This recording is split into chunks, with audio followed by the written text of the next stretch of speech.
नमस्कार मंडळी, आज आम्ही गेलो होतो मच्छी मार्केटमध्ये. बाहेर जोरदार पाऊस चालू होता, पण तरीही मार्केटमध्ये खूप गर्दी होती.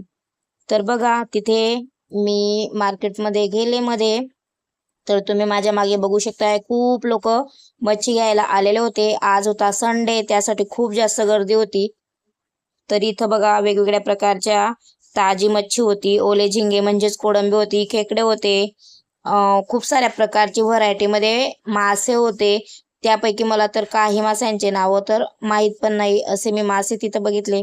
तर बघा, इथं आम्ही खेकड्यांचा भाव केला तर खूप जास्तीच महाग सांगत होते. आपल्या अपेक्षेनुसार जास्तच महाग होते. तर मी एवढे रेट त्यांचे ऐकून मी खरंच थक्क झाले. इतकी महाग मच्छी आणि कोळंबी असेल असं अजिबात वाटलं नव्हतं. तुमच्या भागातही मच्छी आणि कोळंबीचे रेट असेच आहेत का? कमेंटमध्ये नक्की सांगा. व्हिडिओ आवडला तर लाईक करा आणि पूनम किचन व्लॉग चॅनलला सबस्क्राईब करायला विसरू नका. आणि बऱ्याच माशांचे मला खरंच नाव माहीत नाही, तर मी इथे जास्त करून कोळंबी आणि आपले खेकडे घेण्यासाठी आलेली होती.